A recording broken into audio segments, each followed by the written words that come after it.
Just Paul McKenna for PT Boxing in association with ES News. With me, Hosea Burton. How are you, mate? Okay? Alright, thanks. Here today for the final press conference. Obviously you're back out Saturday. Yeah. Feeling good? Training well? Good, yeah. The training's went well.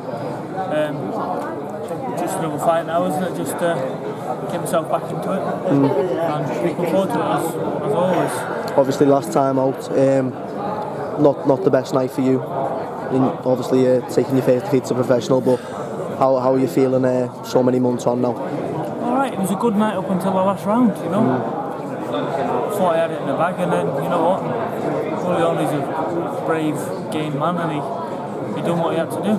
I think that fight sort of epitomised boxing, exactly what boxing's about and what can happen at any time. Anything can happen in boxing, especially when you're both punchers. I won from the opening bell to a minute before the end. But how were you scoring it going into the last round? You thought you were? In such a fight, you don't really know. I thought I was up, but you don't really know until you watch it again. Because listen, I was out of breath in the fourth. Yeah. You know, so it's a high work rate fight. So such a fight, it's hard to score yourself.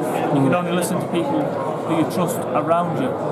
So I thought I was up, but I didn't know I was so far up. And if I thought I was that far up, I would have. In my opinion, I hurt him in the last. I went in to finish him, and as I went in to finish him, I got finished.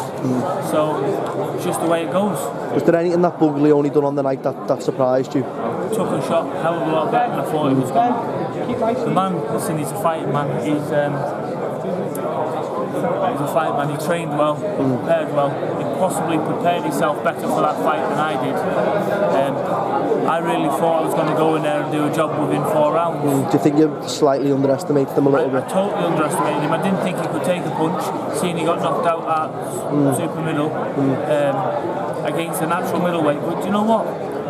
That just tells me he was too big of a man for super middle. You know, when you're making such a small weight, when you're such a big man, you lose something out of your strength, your speed, your power, your resistance. Yeah. And he lost his resistance.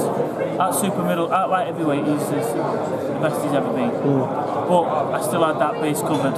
You know, I was still dominating the fight. With it being that type of fight, and a lot of people believing that you were winning the fight up until the last round, obviously I'm guessing as a fighting man you want to get that rematch on at some stage. I'm dying for that fight. That's the fight I'm training for now. You know, I'm training every day. Not for my next fight or my next fight or my next fight. As soon as possible. As soon as I can get it on, I'll have it on. I'm training every day thinking, I'm going to bed still thinking about I'll let him beat me. You know, it's not a good feeling, but it's one of the things that happens in boxing. So, do you think in hindsight it could possibly be a blessing in disguise? Maybe that you've learned early on not to.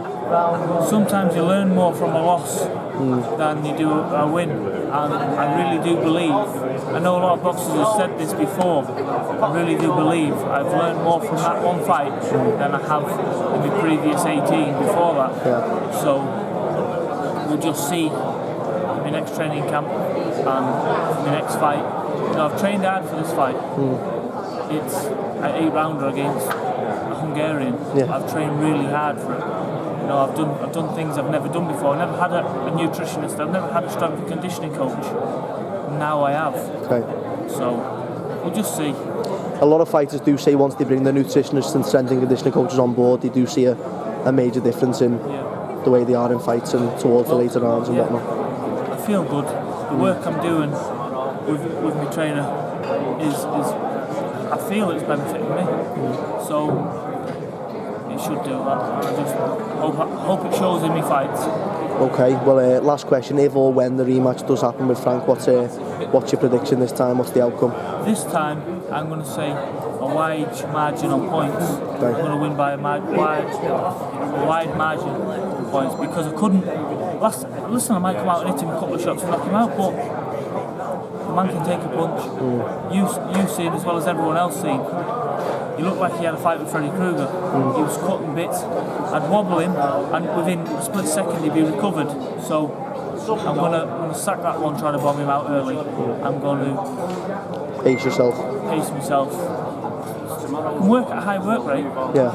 There's nothing wrong with me injured. I can work at a high work rate, but I'm just not going to put everything into every punch like I did the last time. In that fight, say, I don't know how many punches was thrown, but at least 90% of them was power shots.